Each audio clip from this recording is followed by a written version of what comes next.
ಹರಹೆ ಓಂ. ಎಲ್ಲರಿಗೂ ನಮಸ್ಕಾರ. ಸಣ್ಣ ಕಥೆ, ಒಳ್ಳೆಯ ಸಂದೇಶ. ಈಗಿನ ದಿನಗಳಲ್ಲಿ ಮಿತ್ರರು, ಆತ್ಮೀಯ ಮಿತ್ರರು ಸಿಗೋದು ಬಹಳ ದುರ್ಲಭ. ಅಭಿಮಾನ, ಅಹಂಕಾರ, ದುಡ್ಡು ಜಾಸ್ತಿ ಆಗಿಬಿಟ್ಟದು ಎಲ್ಲರ ಹತ್ರ. ಯಾರು ಮನೆಗೆ ಹೋಗ್ತಾ ಇಲ್ಲ, ಮಾತಾಡ್ತಾ ಇಲ್ಲ, ಮಿತ್ರರಿಲ್ಲ, ಬಹಳ ಕಮ್ಮಿ. ದೈವವಶಾತ್ ನಿಮ್ಗೆ ಯಾರಿಗಾದ್ರೂ ಒಳ್ಳೆ ಮಿತ್ರರಿದ್ರೆ ಅದನ್ನು ಕಂಟಿನ್ಯೂ ಮಾಡ್ರಿ, ಕಾಪಾಡ್ಕೊಂಡು ಹೋಗ್ರಿ. ಜೀವನದಲ್ಲಿ ಮಿತ್ರರು ಸಿಗೋದು ಬಹಳ ಕಷ್ಟ. ಸ್ವಲ್ಪ ಲೋಪದೋಷಗಳು ಹೆಚ್ಚು ಕಮ್ಮಿ ಇದ್ರು ಅಡ್ಜಸ್ಟ್ ಮಾಡ್ಕೊಂಡು ಹೋಗ್ರಿ. ಆ ಮಿತ್ರನ ಕಂಟಿನ್ಯೂಯೇಷನ್ ಮಾಡ್ರಿ, ಮಿತ್ರತೆನ ಹೆಚ್ಚು ಬೆಳೆಸ್ರಿ. ಕೃಷ್ಣಂದು ಉದಾಹರಣೆ, ಒಂದು ಕಥೆ ಬರ್ತದೆ. ಮಿತ್ರರು ಹೇಗಿರಬೇಕು, ಆ ಮಿತ್ರತಾ ಹೇಗಿರ್ತದೆ ಅಂಥೇಳಿ. ಕೃಷ್ಣ ಹತ್ರ ಒಮ್ಮೆ ಸುಧಾಮ ಹೋಗ್ತಾನೆ. ಸುಧಾಮ ಹೋದಾಗ ಒಂದೆರಡು ದಿವಸ ಅಲ್ಲೇ ಇರ್ತಾನೆ ಸುಧಾಮ. ಒಂದು ದಿವಸ ಊಟ ಮಾಡಿದ ನಂತರ ರಾತ್ರಿ ಕೃಷ್ಣ ಮತ್ತು ಸುಧಾಮ ಬಹಳ ಹೊತ್ತು ಮಾತಾಡ್ತಾ ಕೂತಾಗ ಸುಧಾಮಗೆ ನಿದ್ದೆ ಬಂದ್ಬಿಡ್ತದೆ. ಅಲ್ಲೇ ಹಾಸಿಗೆ ಹತ್ರ ಕೂತಿರ್ತಾನೆ, ಸುಧಾಮನ ಹಾಸಿಗೆ ಹತ್ರ. ಸುಧಾಮ ಹಾಗೆ ಮಲ್ಕೊಂಡು ಬಿಡ್ತಾನೆ. ಮಲ್ಕೊಂಡ್ಮೇಲೆ ಕೃಷ್ಣ ಸುಧಾಮನ ಕಾಲು ಒತ್ತಿರ್ತಾನೆ. ಬಹಳ ಹೊತ್ತು ಕಾಲು ಒತ್ತಿರ್ತಾನೆ. ಕೃಷ್ಣ ಕೂಡ ನಿದ್ದೆ ಬರ್ತದೆ. ಅದನ್ನು ತೂಗುಡಿಸ ಕಾಲು ಮಾತ್ರ ಹಾಗೆ ಒತ್ತಾ ಇರ್ತಾನೆ. ಸುಧಾಮ ಗಾಢ ನಿದ್ರೆ ಹತ್ತಿ ಬಿಡ್ತದೆ. ಗಾಳಿ ಹಾಕೋದು, ಕಾಲು ಒತ್ತೋದು ಮಾಡ್ತಿರ್ತಾನೆ ಸುಧಾಮಂದು. ರುಕ್ಮಿಣಿ ಒಳಗ್ಲಿಂತ ಬಂದು ನೋಡ್ತಾಳ, ಏನು ಕೃಷ್ಣ, ನೀನು ಇಂಥ ಮಹಾನ್ ವ್ಯಕ್ತಿ, ಆ ಬ್ರಾಹ್ಮಣನ ಕಾಲು ಒತ್ಲಿಕ್ಕತ್ತಿದ್ದೀವಿ, ಸುಧಾಮನ ಕಾಲು ಒತ್ಲಿಕ್ಕತ್ತಿದ್ದೀವಿ, ನನಗೇನು ಇದ್ರದ್ದು ಅರ್ಥ ಆಗಲಿಲ್ಲ ಅಂತ ಹೇಳಿದಾಗ ಕೃಷ್ಣ ಹೇಳ್ತಾನೆ, ಕೂಡು ನಾ ಹೇಳ್ತೀನಿ ಈ ವಿಷಯ. ಈ ವ್ಯಕ್ತಿಯ ಉಪಕಾರ ಬಹಳ ಅದ ನನ್ನ ಮೇಲೆ. ನೀನೊಬ್ಬ ಸಾದಾ ಬ್ರಾಹ್ಮಣ ಅಂತ ಅನ್ಕೋಬೇಡ. ಈ ವ್ಯಕ್ತಿಯ ಉಪಕಾರ ನನ್ನಲ್ಲಿ ಜೀವನದಲ್ಲಿ ಬಹಳಷ್ಟು ಅದ.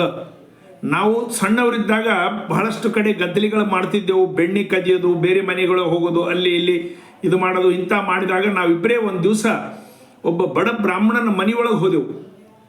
ಅವ್ರು ಹುರುಗಡ್ಲಿಗಳು ಇಟ್ಟಿದ್ರು ಒಂದು ಸ್ವಲ್ಪ. ಪಾಪ ಅವತ್ತು ತಿನ್ನಬೇಕು, ಊಟ ಮಾಡ್ಬೇಕಂತ ಇಟ್ಟಿದ್ರು, ಏನೋ ಗೊತ್ತಿಲ್ಲ. ನಾವು ಅದನ್ನು ಕಳ್ತನ ಮಾಡಿ ಹೊರಗೆ ಓಡಿ ಬಂದೆವು. ಒಳಗೆ ಬ್ರಾಹ್ಮಣ ಬರಲಿಕ್ಕತ್ತಿದ್ದ, ನೋಡಿದ ನಮ್ಮ ಕೈಯಲ್ಲಿ ಆ ಹುರುಗಡ್ಲಿ ಇದ್ದಿದ್ದು. ಕೊಡು ಅಂತ ಹೇಳಿದ್ರೆ ನಾವು ಓಡ್ಲಿಕ್ಕೆ ಚಾಲು ಮಾಡಿದೆವು.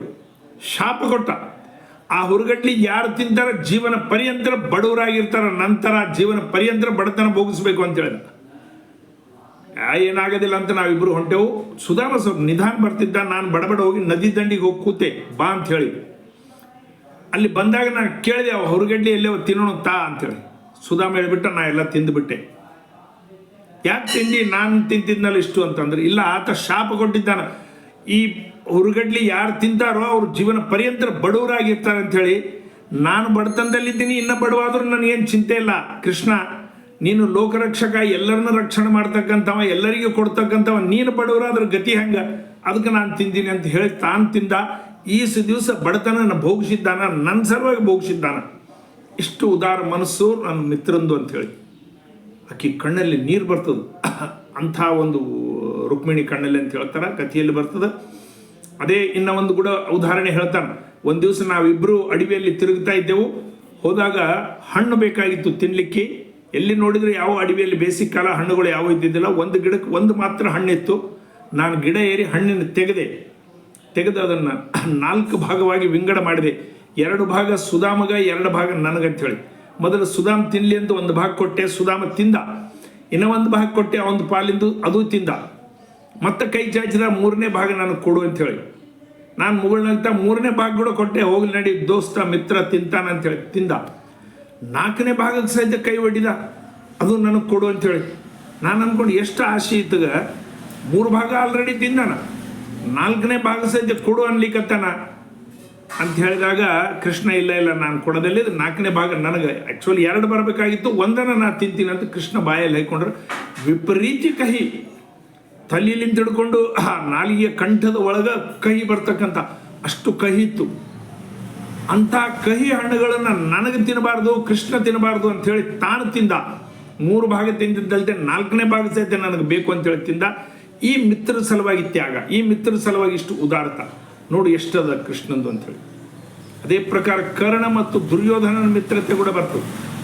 ಕೃಷ್ಣ ಹೋಗಿ ಹೇಳ್ತಾನ, ನೀನು ಜ್ಯೇಷ್ಠ ಕುಂತಿ ಪುತ್ರ, ನೀನು ಈ ಕಡೆ ಬಾ, ನಿನಗೆ ಪಾಂಡವರ ಬಳಿ ರಾಜ್ಯ ಮಾಡ್ತೀನಿ, ನೀನೇ ಜ್ಯೇಷ್ಠ ಕುಂತಿ ಪುತ್ರ, ನೀನೇ ರಾಜ ಆಗು.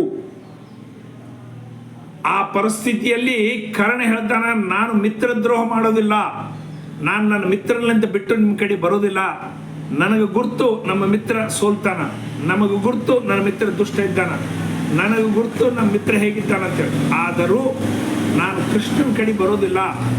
ಕೃಷ್ಣನ ಆಫರ್ ಎಂಥ ಮಹಾನ್ ಆಫರ್ ಅದು. ಅದಕ್ಕಂತ ಹೇಳ್ಬಿಡ್ತಾನೆ, ಮಿತ್ರದ್ರೋಹ ಮಾಡೋದಿಲ್ಲ.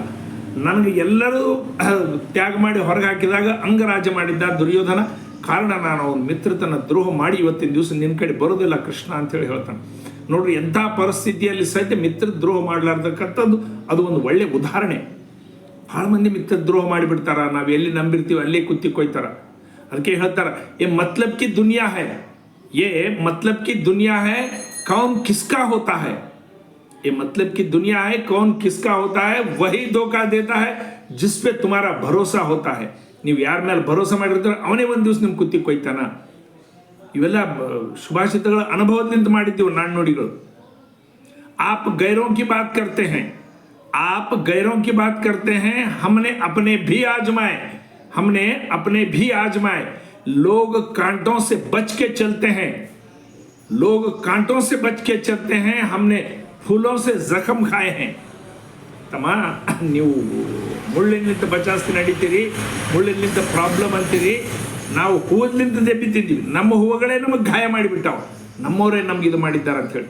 ಅಂದರೆ ಇಂಥವೆಲ್ಲ ಈಗಿನ ಕಲಿಯುಗದಲ್ಲಿ ಆ ದ್ವಾಪರ ಯುಗದ ಕಥೆಗಳು ಇಲ್ಲೂ ಇದ್ದಾರೆ, ಇಲ್ಲ ಅಂತಲ್ಲ. ಭಾಳಷ್ಟು ಜನರು ಈಗ ಕೂಡ ಇದ್ದಾರೆ. ಬಹಳ ಜನರು ಮಿತ್ರರ ಸಲುವಾಗಿ ತ್ಯಾಗ ಮಾಡೋರು, ದೋಸ್ತಾನಿ ಮಾಡೋರು, ಯಾರಿಗಾದ್ರೂ ಇದ್ದರೆ ಅವರು ದೈವಾನರು.